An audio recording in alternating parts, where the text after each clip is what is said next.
Assalamualaikum warahmatullahi wabarakatuh. Halo Gen Ranger, selamat datang lagi di channel saya. Dan kali ini kita masuk ke Q&A yang kedua. Kalau di Q&A yang pertama kemarin itu berasal dari pertanyaan-pertanyaan adik-adik Gen Rangers Kabupaten Kepulauan Meranti. Dan di Q&A yang kedua ini kumpulan pertanyaan-pertanyaan dari adik-adik Gen Rangers Kabupaten Rokan Hulu. Kita langsung saja. Yang pertama datang dari Hafiz Dewa Ruci dari PIK Remaja SMK Pemdes Ujung Batu. Pertanyaannya adalah, gimana caranya kita untuk membantu kawan kita yang sudah akan kecanduan? Mungkin sudah kecanduan ya, seperti merokok atau kecanduan obat-obatan. Gimana caranya ya Pak Bu? Mohon beri penjelasan sedikit agar saya dapat memiliki wawasan.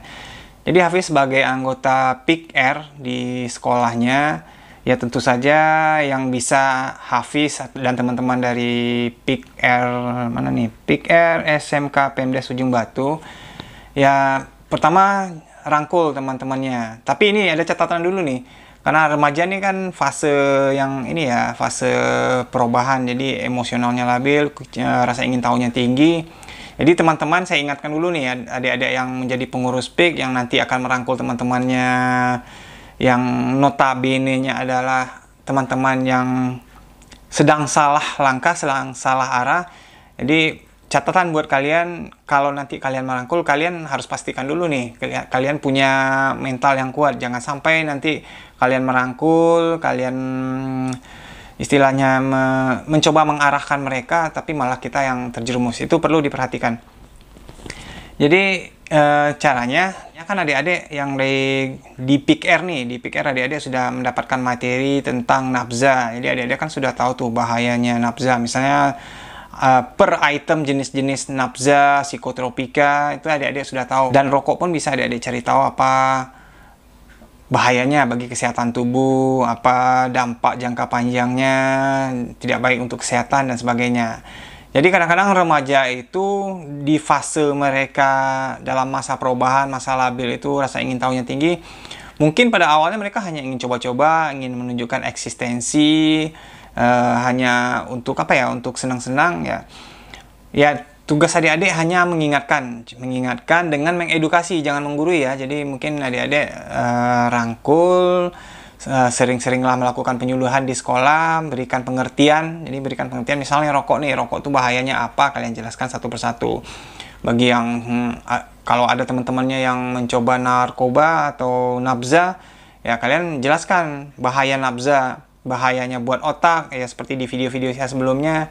Bahayanya buat otak pasti ada, bahayanya buat saraf, terus bahaya untuk psikologisnya, bisa menghancurkan masa depannya, belum lagi berpotensi berurusan dengan hukum, karena nafza itu ya bisa dipenjara ujung-ujungnya.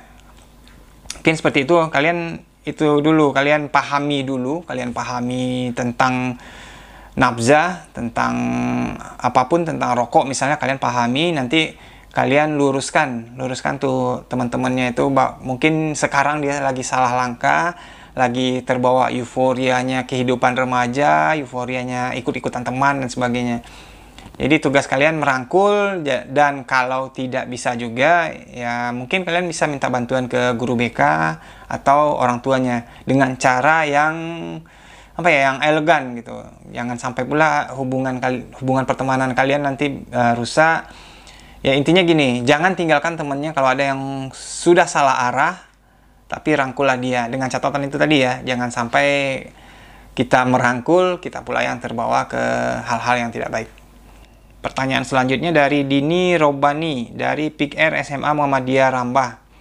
Pertanyaannya adalah, saya ingin bertanya tentang pendapat Bapak dan kakak berdasarkan pengalaman bapak atau ibu atau kakak, hal-hal apa yang harus generasi muda pikirkan untuk masa depan, dan hal-hal apa yang harus dijauhi oleh generasi muda agar tidak salah jalur, dan bagaimana mengontrol diri yang baik karena masa muda itu sangat labil dan mudah terpengaruh. Ya, yang harus dipikirkan untuk masa depan adalah hal-hal positif yang bisa mendukung kalian untuk mencapai cita-cita kalian. Jadi kan generasi berencana adalah generasi yang punya rencana nih, punya cita-cita. Kalian harus atur, kalian harus rencanakan apa saja tahapan-tahapan dalam mencapai tujuan hidup kalian. Misalnya kalau mau jadi dokter, ya otomatis kan tahapan yang harus dilalui adalah belajar dengan rajin, usahakan nilainya bagus, terus nanti masuk ke sekolah yang bisa mendukung kalian nantinya masuk ke perguruan tinggi yang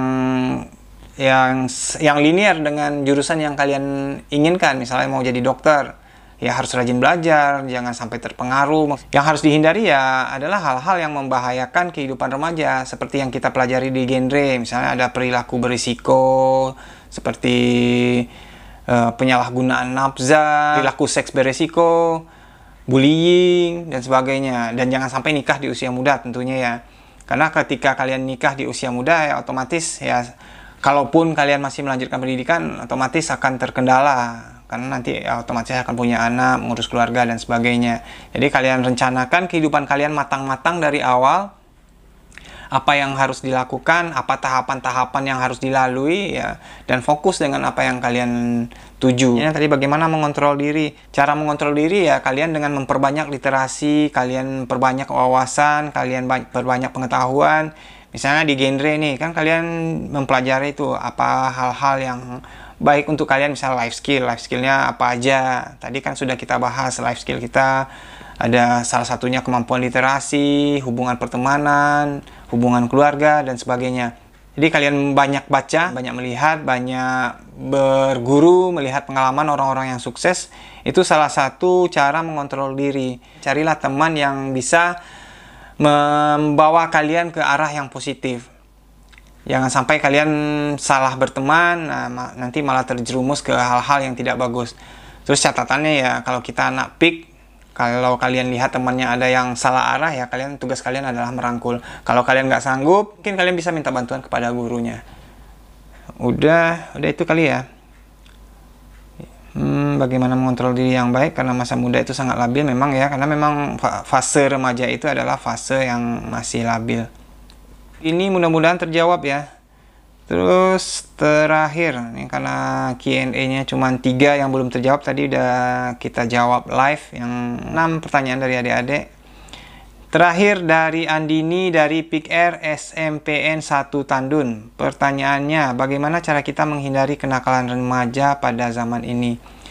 Cara menghindarinya, yang paling utama tentu saja kalian harus memperdalam atau memperbanyak ilmu agama. Karena kalau kalian punya fondasi agama yang kuat, insya Allah kalian akan terhindar dari hal-hal yang tidak baik. Yang kedua, kalian harus pandai memilah-milih teman. Kalian harus lihat-lihat teman nih. Jangan sampai salah pilih teman yang bisa menjerumuskan kalian ke hal-hal yang tidak baik. Terus juga gini, kalau di zaman sekarang kan kalian sudah, apalagi generasi Z ya, kalian tidak lepas dari gadget. Jadi kalau kalian punya gadget, otomatis kan wawasan kalian, tangan kalian itu istilahnya panjang gitu. Dunia kalian itu tidak terbatas. Nah, ketika kalian punya ini, kalian harus punya kontrol diri juga. Karena di gadget kalian bisa kemana-mana. Istilahnya, kalau istilah saya, di gadget ini kalian mau nyari surga di sini ada, mau nyari neraka di sini juga ada. Kalian mau pintar dari gadget bisa, mau kalian hancur dari gadget juga bisa. Misalnya nih, pornografi di sini juga bisa, kalian bisa diakses lah, walaupun sudah diblokir oleh pemerintah. Ada aja aplikasi-aplikasi yang bisa digunakan untuk membuka situs-situs yang tidak baik. Ya, kalau kalian tidak punya fondasi, kalian tidak gali ilmunya, misalnya pornografi nih. Pornografi kan punya dampak yang buruk untuk otak. Ya, kalau kalian sampai misalnya jadi pencandu pornografi dan menghancurkan masa depan kan sayang. Jadi kalian harus ketahui nih, pornografi dampaknya apa sih? Ya, jangan pornografinya yang kalian tonton. Kalian cari informasinya, pornografi itu apa akibatnya. Dia akan merusak otak, misalnya PFC kita bisa rusak karena terendam hormon ketika kalian menonton pornografi.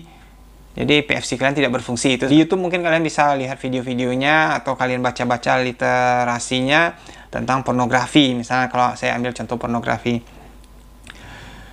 Terus perbanyak memotivasi diri dengan melihat orang-orang sukses. Kalian kalian baca tuh biografi orang-orang sukses, gimana sih mereka bisa sukses, apa yang mereka lakukan, dan bergaulah dengan teman-teman yang bisa memotivasi kalian untuk menjadi lebih baik. Mungkin itu ya Andini, mudah-mudahan bisa terjawab. Jadi karena Q&A-nya cuma 3, nah ini pesan saya nih, saya nggak tahu juga nih video ini ada yang nonton atau enggak. Jadi adik-adik, kalau kalian mau video ini saya lanjutkan, insya Allah saya akan lanjutkan. Kalian boleh bertanya, kalian boleh follow IG saya, nanti kalian DM. Kalau nanti misalnya saya nggak bisa jawab, di kantor ada ininya, nanti ada konselor psikolognya di pusat pelayanan keluarga sejahtera kita. Nanti kalau saya nggak bisa jawab tentang persoalan remaja, nanti saya lempar ke beliau. Ya kalau kalian tertarik silahkan. Oke. Jadi dari saya itu saja. Jika kalian suka silahkan di like, tidak suka silahkan di unlike. Jika kalian ingin melihat video-video seperti ini lagi, silahkan di subscribe, di share ke teman-temannya, dan salam genre. Assalamualaikum warahmatullahi wabarakatuh. Selalu sehat, cerdas, ceria. Dah.